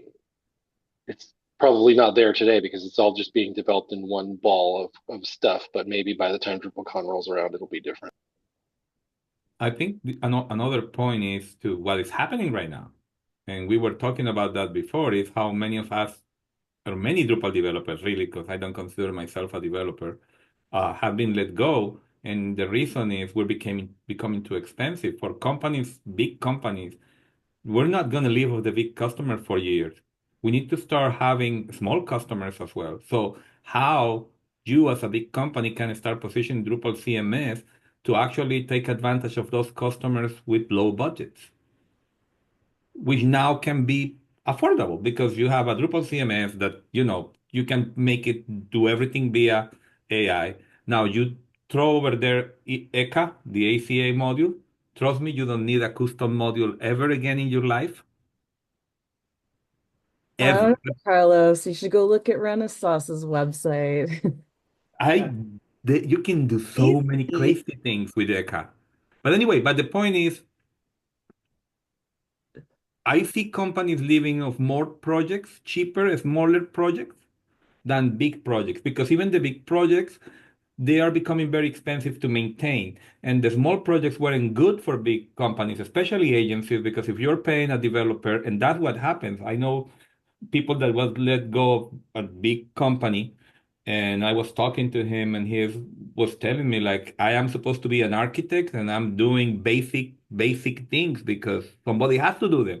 But now they're paying a $120,000 a year person to do something that an IXP should do, or somebody cheaper. And then you can also have a smaller, budget. I'm not saying $1,000 website, but small companies for these big companies that have $20,000. Now it's affordable to make a website for them. You don't have to develop a custom team. Experience Builder is going to let you do whatever it is, and they can grow with you. So I think that is where Drupal CMS, and for us small companies, I'm trying to say microsites, yes, for us, that me trying to start a company and see if I don't have to find another job where I can get laid off again. Uh, I need to Drupal CMS is what was going to allow me to, do a quick site and not have to be a staff augmentation and then have another person fired like I got fired for, offshoring. Just bring back the gig culture of being a web developer. All right, I got to jet, kids. All right, take For care, me, Nick. that is. And I think Me on that too. note, we have our next meetup kind of lined up. We can collaborate on Slack as we do our asynchronous virtual stuff. But thank you very much for joining in, everyone. We couldn't And do this Chad, without you. I put some links to the issues of IXP that exist. Borja created a roadmap. Maybe expand on that roadmap is very interesting for me because it's kind of giving a guidance of what it looks to learn Drupal. And another one is about resources. I think that is where we need the more help right now. Yeah, I have a lot collected, so I'll do my best to just grab and just drop a bunch in that issue. But yeah, I think that's a good start. But And I Carlos, invite everybody to create new issues with ideas. If you have them, throw them over there so we can show the DA, look, it's getting some traction and you're going to need to do more than what we just agreed to. good point. Good point. Cracking the whip. Ooh. Yeah. Well, Carlos, I really appreciate you showing up to really walk us through what you've done here. I think it really made this meetup really fruitful, and I appreciate you and everyone else for joining. Yeah, thanks so much for Thank organizing. you. Thank you. Thank Yeah, it's a you. lot of fun. All right. Well, take care, everyone. Hope to see you next Yeah. time. See you. Thanks, Bye. everyone. Yeah. Thanks so much, everyone. Bye. Thank you. Have a good night. Bye.